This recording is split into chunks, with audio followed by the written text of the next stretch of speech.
Let's talk about idolatry, what it is and why God hates it, and also explain why God says he's a jealous God. So, once again, the family analogy. Imagine you are a parent and someone comes and takes your baby and makes them theirs. Or you're in a shopping mall and your child goes towards another mother or a woman or a man and calls them mom or dad. How would you feel? How would you feel? Wouldn't you be jealous? If you truly love your child, you will be jealous. So I don't understand. Well, now I'm failing to understand. I used to kind of get it before, but now it's making sense why God is a jealous God and he doesn't want us to have any other gods besides him. It's a natural reaction. If you could just empathize with God as a parent, you could understand that God is not jealous of anyone or jealous of anything, because he's God. He owns everything. He's the creator of everything. What he's jealous for is for us, because he wants to preserve our souls. But how can he preserve our souls if we are giving our souls away to something or someone else? Types of idolatry. Types of idolatry.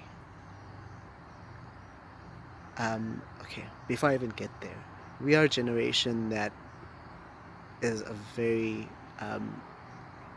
we easily idolize people, and I'm speaking from experience. We idolize people, we idolize celebrities, we idolize political figures, we idolize billionaires, major business tycoons. We idolize our parents, we idolize our children, we idolize our friends, we idolize pastors, preachers. We idolize people so quickly, and it's unholy.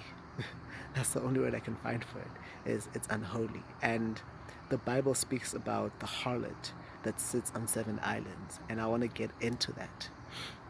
If you're going to bow down before an image of anyone without certainty of who that person is, who that image belongs to, you're idolizing them.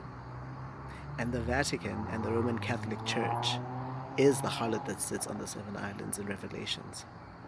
The one that has taught people to idolize saints, to idolize an image of an emperor's son, who he put up as Jesus and was not Jesus. And people bow down before that statue. They bow down before the pictures of him and those saints. They bow down before the picture of what they tell us is Mother Mary. We are not supposed to. Where in the Bible does it say pray to the saints? Where in the Bible does it say pray to Mother Mary? Where in the Bible does it say create an image of God or of Jesus and then bow down and pray to it? Nowhere. In fact, in the Bible, we're told not to create images of anyone and not to bow before anyone and pray to them as a God. And we are a generation that does that. We do that in concerts. We call celebrities our idols. We call them our role models. We call them icons. We say we admire them. We glorify them. And we are so obsessed with people, celebrity culture. And what you're doing at that moment when you're bowing before a statue or you're bowing before a person or you're chanting someone's name over and over and over again is you're worshiping the entity that that person has behind them. You're worshiping the entity that is within a statue. Even if there is no entity there, we create one and then we worship it. We make images and people into gods,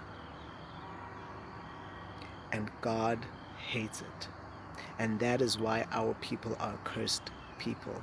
That is the curse that is breaking off of us, is the curse of worshiping other gods. And God does not want us to do that anymore.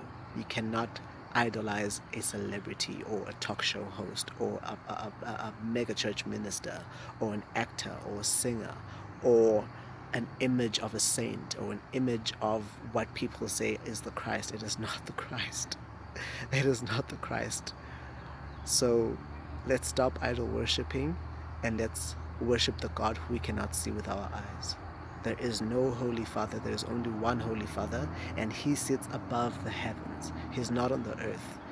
That man that people are calling the Holy Father, that man is not the Holy Father. I'll just leave it there. So let's try to stop worshipping other idols but God.